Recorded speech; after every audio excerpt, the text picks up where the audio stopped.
সরিষার তেলে ভাজা হচ্ছে পদ্মার ইলিশ, অন্য চুলায় চিনি গুঁড়া চালের খিচুড়ি। নিজে MBA পাশ করে ছোটেননি চাকরির পেছনে, তৈরি করেছেন স্বপ্নের রেস্টুরেন্ট, যেখানে খেতে গেলে যে কেউ পাবেন শান্ত স্নিগ্ধ গ্রামীণ পরিবেশ। সেখানে কানিজ ফাতিমা তার সিগনেচার ডিশ ইলিশ খিচুড়ি দিয়ে মন জয় করছেন বহু মানুষের। আমাদের রেস্টুরেন্টের পরিবেশটাই এরকম যে এখানে বসে ইলিশ খিচুড়ি সাথে বৃষ্টি এনজয় করলে অনেক ভালো লাগবে। কানিজ ফাতিমা MBA পাশের আগেই স্বপ্ন দেখেছিলেন নিজে কিছু করবেন।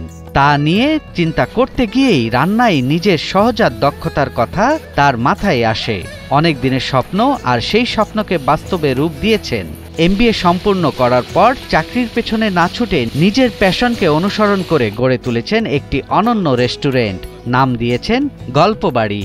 আমি মনে করি আমার মা সবসময় বলতেন যে যে চায় তার হাত সবসময় নিচে থাকে, তো সেটা আমার হাজব্যান্ড হোক আমার বাবা হোক, ওই জিনিসটা মাথায় ছিল যে আমার গত বছরে গ্রাজুয়েশন শেষ হয়েছে, পোস্ট গ্রাজুয়েশন শেষ হয়েছে। তারপর চিন্তা করলাম চাকরি পেতে পেতে ইন্টারভিউ দিয়ে অপেক্ষা করতে করতে আরও 1-1.5 বছর লেগে যাবে। তো আমার কিছু পুঁজি ছিল, আমরা কয়েকজন ফ্রেন্ড মিলে আর কি একটা নতুন কনসেপ্ট চিন্তা করি যে ঠিক আছে তাহলে ভার্সিটির পাশে একটা কিছু করা যাক। ওই ক্ষেত্র থেকে আর কি গল্পবাড়ির আবিষ্কার। উত্তরার 17 নম্বর সেক্টরে অবস্থিত গল্পবাড়ি নামের এই রেস্টুরেন্ট এখন খাদ্যপ্রেমীদের কাছে পুরনো স্বাদকে নতুন করে অনুভব করা ও আড্ডা দেওয়ার নতুন ঠিকানা। গল্পবাড়ির বিশেষ আকর্ষণ হচ্ছে ইলিশ খিচুড়ি, যা ইতিমধ্যে খাদ্যপ্রেমীদের মধ্যে ব্যাপক জনপ্রিয়তা পেয়েছে। ভালো খাবার যেখানে মানুষ সেখানেই ছুটে আসবে, এটাই তো স্বাভাবিক। Test is best. অসাধারণ, এত ভালো লাগছে যে আমার আম্মুর হাতের স্বাদ আমি পাইলাম। অনেক গল্প শুনেছি গল্পবাড়ির, কিন্তু আসলে এত যে টেস্ট এটা জানতাম না।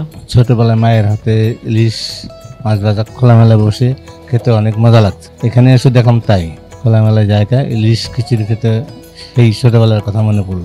কানিজ ফাতিমা জানালেন তিনি সবসময় চেয়েছেন এমন কিছু করতে যা আমাদের নিজস্ব সংস্কৃতি ও স্বাদের সঙ্গে মিশে থাকে।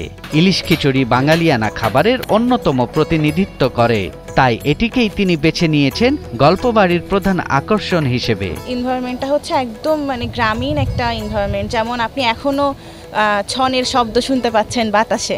গ্রামীণ এনভায়রনমেন্টে হচ্ছে আমাদের মেইন স্পেশাল খাবারগুলো ফোকাস হচ্ছে বাংলা খাবারের উপর। সেটা আপনার বর্ষা আসতেছে তো ইলিশ খিচুড়ি আমাদের এটা খুবই টপ নচ একটা খাবার। এটার যে রেসিপিটা, এটা বেসিক্যালি আমার নানির রেসিপি। আমাদের শেফকে এভাবেই এটা ট্রেন করানো হয়েছে যে এই রেসিপিটা এইভাবেই যাবে, অথেন্টিক একদম পিওর ঘানি ভাঙা যে সরিষার তেল, গাওয়া ঘিটা আমরা ইউজ করি, এভাবে আর কি মানে একদম সিম্পল আমরা বাসা বাড়িতে যেরকম খাবারটা খাই ওই রকম একটু কম মশলা কম সুন্দর করে ওভাবেই দেওয়া হয়। এটা এই জন্য এটা স্পেশাল, এই জন্য এটা সবাই অনেক পছন্দ করে।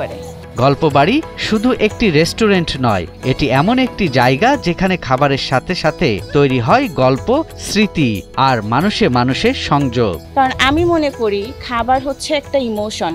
খাবার আমাদের ইমোশনকে এক্সপ্রেস করে, আমাদের কালচারকে রিপ্রেজেন্ট করে। তো বাঙালিয়ানা যে ব্যাপারটা, আমরা তো মাছে ভাতে বাঙালি, ওই ব্যাপারটাকে রিপ্রেজেন্ট করার জন্য বাংলা খাবারের উপর আমাদের বেশি ফোকাস দেওয়া। স্থানীয় বাসিন্দা থেকে শুরু করে উত্তরার বাইরের অনেকেই এখন নিয়মিত এখানে ভিড় করছেন শুধু এই এক প্লেট ইলিশ খিচুড়ির জন্য। সৈয়দ রাশিদুল, ৭১, ঢাকা।